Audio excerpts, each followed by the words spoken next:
La rubrique de Frédéric.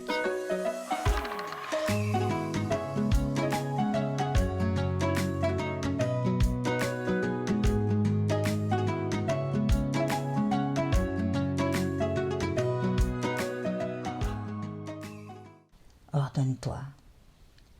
Ordonne-toi sur l'essentiel et exhale l'or qui est en toi pour répandre sa lumière et l'offrir, tout simplement. Chaque être peut donner quelque chose s'il en ressent l'élan. Ne pas le reconnaître permet de conserver sa chose et de s'isoler dans la prison du c'est à moi, la prison de la séparativité. Mais quand on meurt, on n'emporte que ce que l'on a donné. Inutile donc de vouloir conserver jalousement nos avoirs, nos espèces sonnantes et trébuchantes, nos acquis matériels, mais aussi nos limitations multiples. Car s'imaginer que nous sommes des hommes et des femmes sans qualité, donc des hommes et des femmes qui se gardent de donner l'or qui est en eux, c'est désirer ne pas changer. C'est s'attacher à nos limites et ne pas vouloir en sortir. Quiconque s'enferme et revendique ses limites sonne le glas de l'évolution tant qu'il adhère dur comme fer aux représentations qui le rassurent. Car c'est rassurant de parler ses limites. C'est rassurant de se savoir au centre d'un terrain bien délimité, grillagé, où personne ne peut pénétrer et semer une graine de nouveauté. Que la psychologie humaine est compliquée. Cependant, en parlant de nos limites, nous les repérons. Et là, le choix de s'y conformer ou de s'en libérer clignote dans les consciences. Mais sortir de nos précarés comporte des dangers. Nous risquons d'être déstabilisés par un monde autre que celui de notre habitus et de notre socius.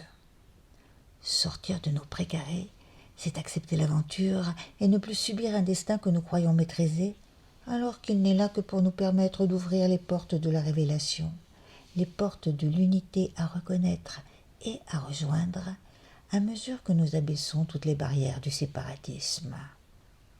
Les limites sont un bouclier qui ne protège de rien d'autre que de l'amour et de la capacité d'accueillir. Derrière la lourdeur du bouclier et du casque-visière, nous voilà engoncés dans nos territoires à défendre sans réaliser que nous sommes dans un jeu virtuel où le héros se perd dans le labyrinthe d'un nombrilisme qui a perdu le sens du devenir. Ordonne-toi sur l'essentiel.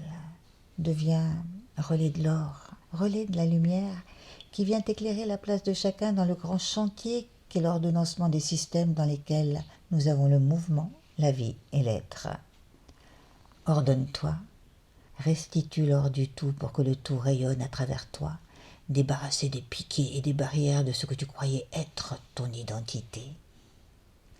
Nous sommes puissants, puissantes, au-delà de nous, pour peu que nous réalisions que nous sommes une partie du tout, porteuse du tout, messager du tout et exemplaire du tout qui se donne quand il comprend la nécessité de se montrer et d'exister sous son véritable jour.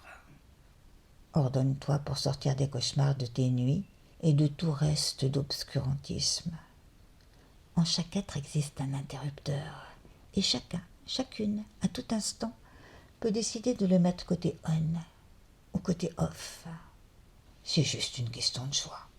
Mais choisir, c'est mourir un peu. Eh ouais.